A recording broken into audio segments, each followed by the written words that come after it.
Assalamualaikum warahmatullahi wabarakatuh. Kabajamtootaaf jaallatamtoota ilmaan Oromoo addunyaa mararratti argamtan. Gidduu kana baay'ee isinitti deddeebineemi. Homaa miti. Hin cinqaminaa nuti waan gammachuu qabnuuf yeroo gammachuu kana walitti deddeebina. Kabajamtootaaf jaallatamtoota ilmaan Oromoo. Warri maatii kiyyan ta'in maatii kiyya ta'a Dr. Abdusee namni wallaaltan hin jiru. Warri maatii koo taatan laayik gochuudhaan sheer gochuudhaan nu gargaara. Har'a jawween waan inni uummatatti godhe Saaliyaa Saafiitiif caalaa bultumee waan jirri salphatan irraa dubbanna jechuudha. Ajaa'iba mee sheer godha. Maaliif hagubattu diinni gubachuu qabdi. Batalai tiiktookii koo jala otuu seentanii koomentii adda addaa dubbistanii kolfaan duutu inaaftota gubattee waa'ee jawwee yoo dubbadhaan arrabsaa ooltu anbar jawaariif jecha waggaa lama guutuu erga jawaar hidhame waggaa tokkoof ji'a torba guutuu yoo mataan koo gad deebifamee waa'ee jawaar irratti naqaltanii na fanniftan an nama jawaar Mahammad irraa deebi'u miti jedhee otuun qanii tokko waa'ee isaan callisin feesbuukii koo gubates peejii koo jalas galtanii ilaaluu dandeessu yuutuubii koo irrattis qanii tokko otuu waa'ee jawwee dubbachuun dhiisin jawaar har'a bahee galanni rabbiif haa ta'u. Fakkeettitoonni maaliyaa jijjiirratanii hadha akka nama qabsaa'ee jawaaris sagalee ta'etti gaafa gabbaanii dubbatanu ana qeequudhaaf ana arrabsuudhaaf warri yaaddanu an nama jawaariif jecha gaafa caaluun du'u maraatee guyyaa 20 of wallaalee sammuu kiyya gadhiisee fayyada. Har'a rabbiin kiyya kana hunda keessa nu dabarsee jira. Ana warra na arrabsanuuf maafan arrabsama jedhee nama qeequu miti. Wantin isiniif himuu dhufe Saaliyaa Saamii akkuma naara haaddatte saluun keenya kaameeraa asii fudhattee jawwee keenya waggaa guutuu qanii tokko dhalachuusaa akka nama qanii tokko wajjin bishaan dhugee hin beekneetti dhiiftee nama isa hidhee jiru abbichuu wajjiniin fuuldurri keenya ifaadha jedhaa waggaa tokkoof wayi guutuu otuu lafa dhiichiftu otuu makalaakiyaa wajjiniin hin jirettee surree ontanii uffata makalaakiyaa ofitti dirtee lafa dhiittu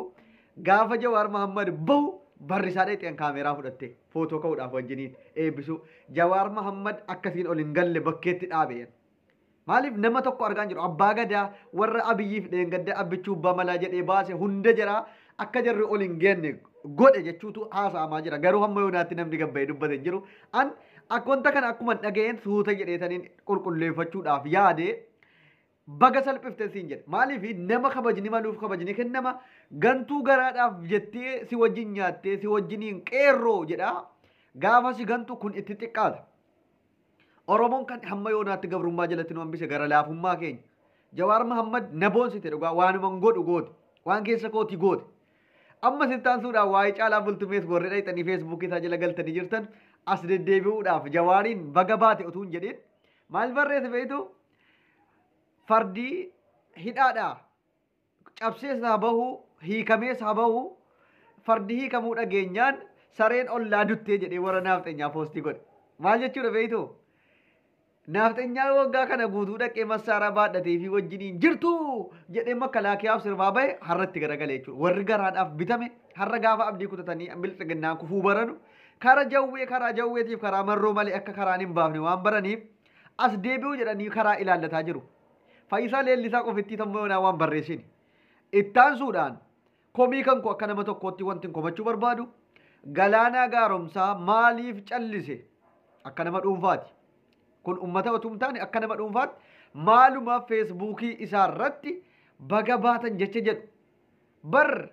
sirbi inni sirbe sun haddii kana kan Oromoo biratti jaallatame yeroo Oromoon artiistii sabaaf sirbu dhabee afaan isaa cufamee jiru kanatti sirba Oromoodhaaf sirbee sagalee Oromoo ta'e jecha jedhuuf Oromoon koonsartii kana qopheessee fi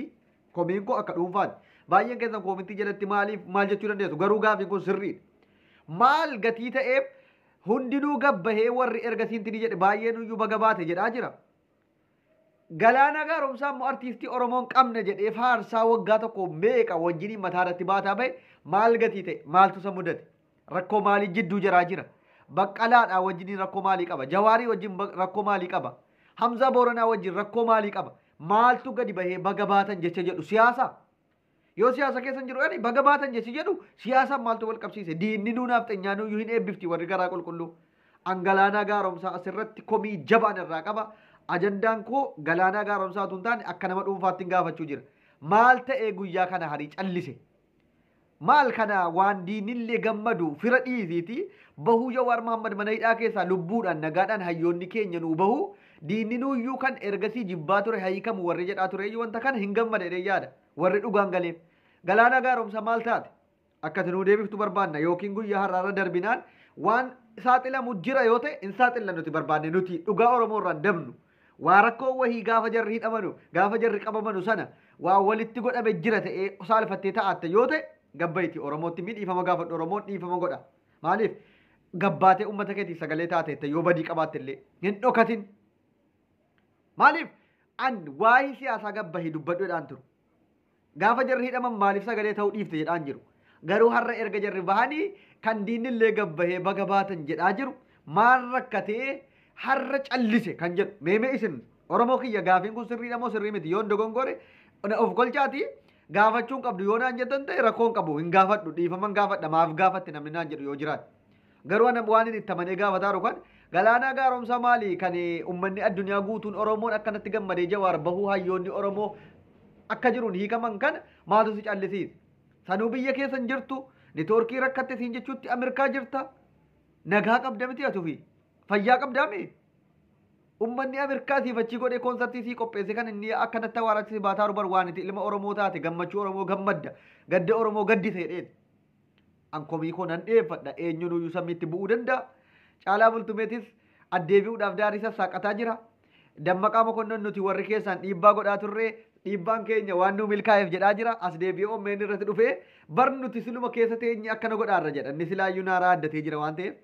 akka dhuunfaatti komii keessan dhiyeessaa karaa seera qabeessaan arrabsootu hin taane galaanaas koomintii jalatti isa ta'u feesbuukii keessan irratti gaafii kana galaanaa gaaromsaa maal rakkatee callisee nagaa qabaa fi ani sumaayyuu shakkeera lubbuun jira miti yoo dinii ta'e lataa qananii feesbuukii isaa irratti barreessee jira baga baatan baga gammaddan jedhee Oromoo eebbisee jira kanaan sirrii kana akka dhuunfaa kiyyaatti kun naa liqinfamne caalaa Faayisaa Leellisaatiin chaayyee danda'atiin maaltu adda godhe yeroo kana yoo callisuu ta'e wanti kun baay'ee gaafii na keessatti uume gaafiin kun deebii argachuu qabdi waan ajaa'ibaati Oromoo kiyya jabaadhaati furmaata kaa sagalee kee dhageenya gabbahii waan jedhamuu qabu jedhe Jawaaris gaafa gabbahee waan kana saaxiluun oolu warra gaafa shira irratti xaxee akka inni hidhamu godhe hinuma barreessa Jawaarillee